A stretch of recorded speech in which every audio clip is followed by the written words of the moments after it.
Hi, my name is Jandy Rojas, and I'm an Aspen University student. Today's speech will be called 3 Steps to Effectively Study. Do you ever feel like you spend hours on hours studying and still feel unprepared for your exam the next morning? Do you feel like you aren't retaining any information you studied and stared at for hours? Well, research shows that many of us do not in fact have the best studying habits. There are many ways we can improve how we study and retain information with a few easy habits. Today I'll be speaking about 3 simple steps that I believe can drastically change the way you study and be an effective student. So what exactly are we all doing wrong? Ashford University has an incredibly good article titled Study Areas, Create Your Own Space. They give great information on where to study and not to study. While some students enjoy studying at coffee shops, others cannot stand the background noise. Many students try to study anywhere they can so they can, get as much information as they can, but with all the busyness around, a lot of people don't retain that information. Ashland University said that they have found that most students have best interest when they create their own space to study. They not only recommend you have your own space, but that you organize that space. So step 1, they want you to just find that space. Make it personal, quiet, away from noise and distraction. My area in my house actually, I enjoy when it's in front of a window. I don't know if I just like looking outside. It's the natural lighting. So that's one of the things I do. I did buy a desk starting this semester. I got a comfortable chair that I can sit at while I'm doing homework. So the next step they want you to do is organize it. So once you have that personal space where it's quiet, away from distraction, they advise you to keep your space organized. So I have things such as, this little cup of pencils that I keep my stuff organized. I have my sticky notes. I have this little stack of books that I put here to my right so I can flip through while I'm still doing my homework.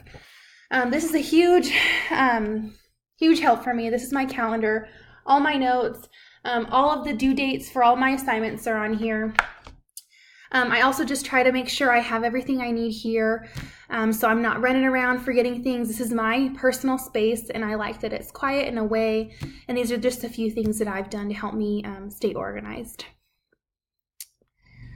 The next thing is, how many of you study with your cell phone right next to you? How many of you catch yourself on social media for 15 minutes before you realize you need to get back to studying? This brings me to my next step, which is bring everything you need and nothing that you don't. We might at first glance might seem harmless. Doing homework or studying while watching TV, texting, or checking social media can actually impair learning the material as well as lower test scores. Research has shown that it's one of the worst study habits a student can develop. Let me check this.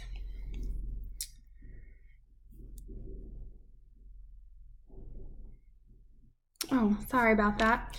Just getting a few texts that I shouldn't do while I'm studying.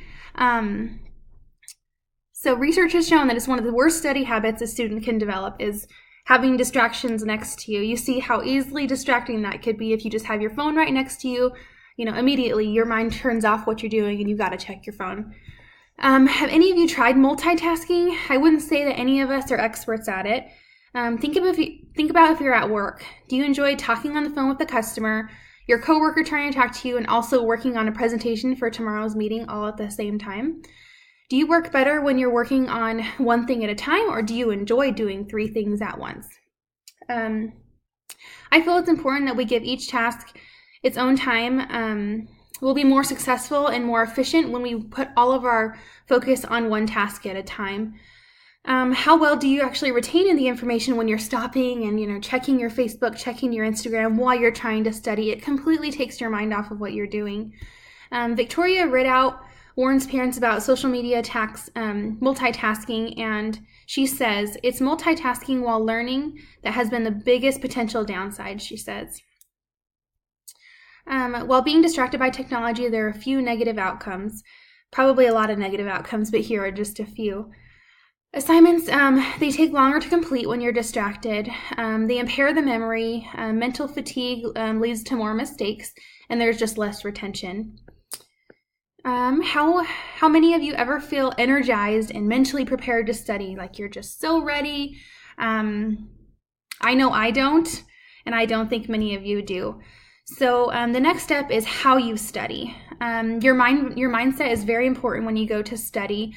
If you have something going on in your life that's really stressing you out, maybe kids, maybe a husband, maybe your job, it's probably not best to come home from those and try to go straight to studying.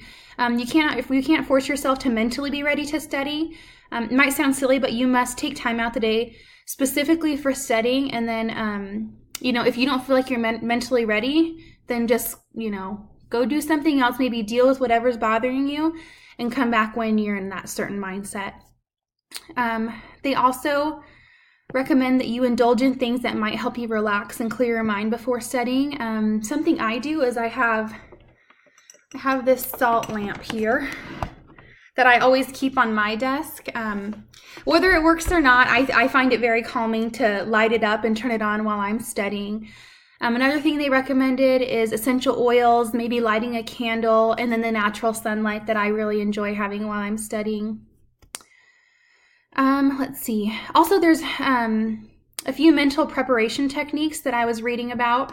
They just advise that you don't procrastinate, because when you wait till the last minute to do things, you're obviously not mentally ready because you've been doing other things that you think are more important. So don't procrastinate, and it also puts a lot of stress on you when you procrastinate. They recommend positive self-talk, so, becoming mentally ready and saying, I know I'm ready to do this assignment.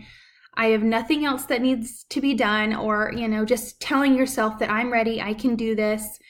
That might help. Don't compare to others. Don't compare. Everyone learns different. Everyone takes in things differently, so just don't compare.